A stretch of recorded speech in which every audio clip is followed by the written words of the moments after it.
Hey, so this short little video is going to be about why introverts tend to be by themselves and how others perceive them, and what you can learn from this in order for yourself to grow as an introvert.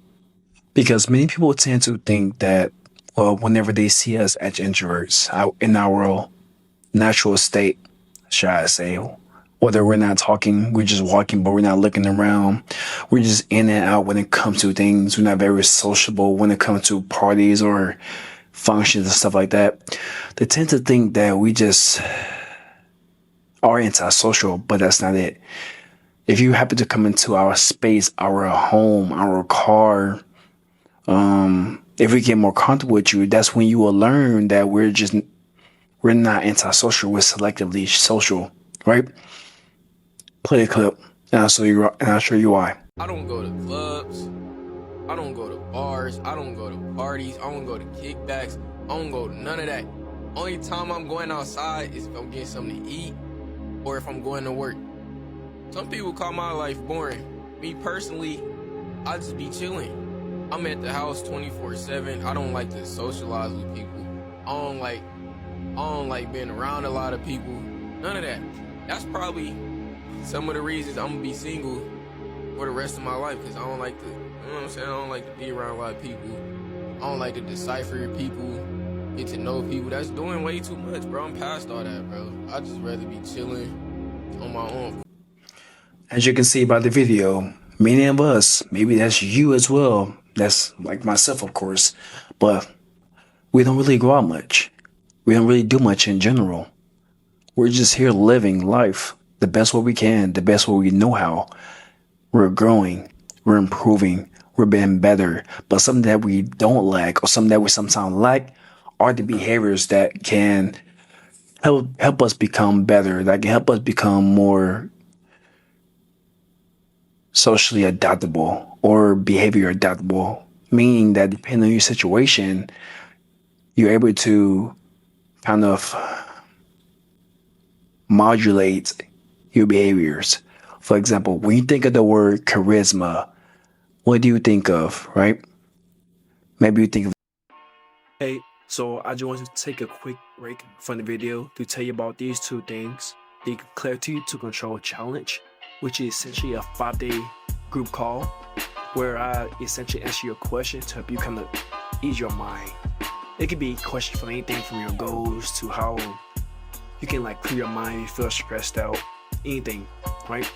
I do those 5 days, answering the questions you may have and provide my insights based on what I learned over time and from others to help you improve your life. That second one is the execution system for those high achievers or anyone else who think they apply, who feel kind of burnt out because they're tired. They do the right things all the time, but sometimes they still feel directionless. It's like you have the map, but you don't know where to go to. And that's what that system is there for. All you have to do, click the link in the description and give it a try. But back to the video. John Wick, when he's not performing, he's doing an interview. Maybe that's what you think of when you think of charisma. Maybe you even think of maybe The Rock, Dwayne Johnson, when he does interviews, how everyone seems to kind of have a magnetic pull towards him. But have you ever looked at that word charisma and thought about what actually makes that word its word? For example, there's many different sub-behaviors that make up the word charisma. There's many different sub-behaviors that make up the word leadership. There's many different sub-behaviors that make up the word presence, command presence, social presence.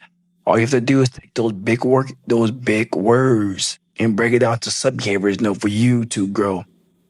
And for you to grow and become more charismatic, have more leadership, develop that presence, you have to practice those behaviors constantly. Maybe to the point where it gets too boring, right? Because the more reps you get doing those behaviors, the better you will become overall. And you'll get to a point where that progress is not noticeable to you, but to others, it is, right? For example, when you think of charisma, what behaviors make up that word charisma? For example, you say I'm doing my hand and arm signals, gestures like this, that make up charisma because you want people to feel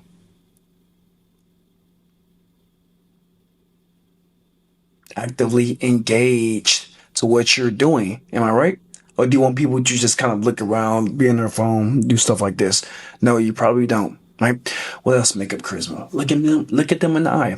Like I'm looking at you right now through this camera. I don't know who you are, but I'm looking at you through this camera. That's what you can do as well. As you're talking to people, walk around, look at them in the eye. Maybe if you're allowed to, touch your shoulder to show them that you're actually listening, that you're trying to get their attention. But they don't know that.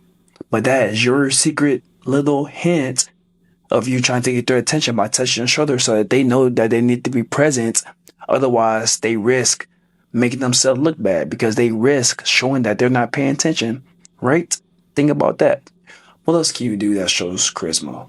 So the first one, what I said before, hand orange gestures. Second one, eye contact. Maybe you can speak slowly. I myself have this thing called process speed mismatch, kind of like a speech disability or something like that therapy I had growing up when I was younger, where my mind think faster than the words that come out of my mouth. So whenever I try to, or not whenever I try, but whenever I speak sometimes and I get too excited or I get too passionate about it, I start speaking and felt like this. But you don't really understand what I'm saying, but I understand what I'm saying because that's how I talk really. Did you understand what I'm saying? Probably not, right? That's why you need to calm down when you speak and maybe pause. Why do you think I said maybe pause? Because for that 1 second there, did you kind of lean in and kind of listen to see what I was going to say next? Or did you just kind of like, don't care. I don't care about that. Right? But back to the main subject about introverts. What else makes an introvert an introvert? Roll a clip. As an introverted man, you're not shy. Rather, you're selective about the energies you allow into your life. As an empath and highly sensitive individual, you experience emotions on a profound level that others may not understand. This is why you seek a drama-free, conflict-free environment and avoid toxic influences. As a man, you prioritize love and good vibes, surrounding yourself with people who uplift and support you. Now, let me know in the comments what you think of that video. What do you agree with? What do you disagree with? Right? I think it's pretty broad because not all introverts are alike. Not everyone's the same. But there's similarities in the way we all act, right? Because like I said, we all have different behaviors. I myself may not seem like an introvert to others because I may seem social. I've developed the behaviors of talking to others. I've developed the behaviors needed to become social. I'm socially adaptable. I can modulate based on their environment, right?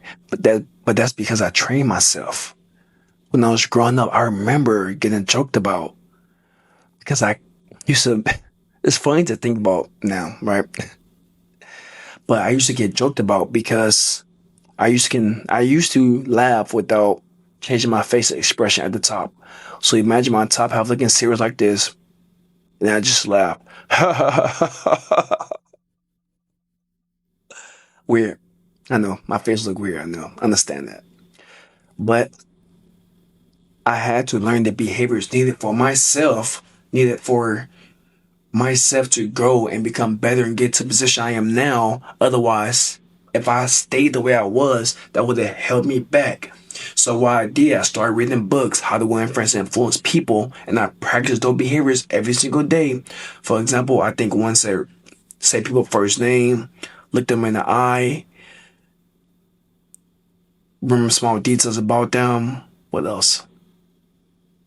I can't remember. It was a long time ago.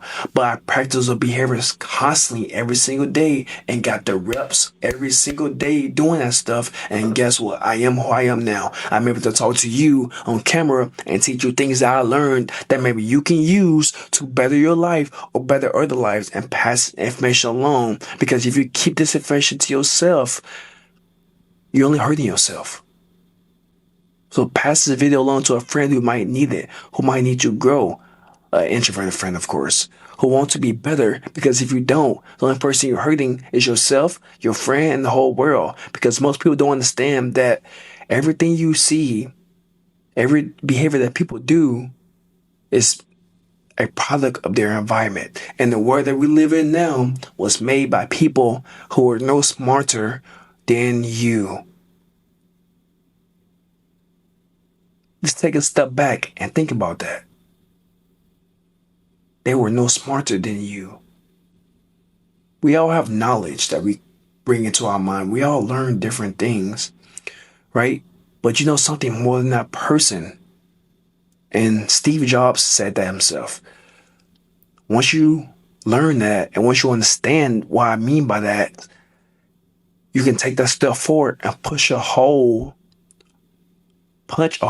in this world, some type of space, and something will come out the other side. Just as long as you keep practicing those behaviors, just as long as you keep trying your best, just as long as you don't give up and give up to the fight, a fight to become better, to fight to grow, to fight to improve yourself, then you will be good. Just stay consistent, stay strong. Thank you for listening and stay motivated. I'll see you in the next video.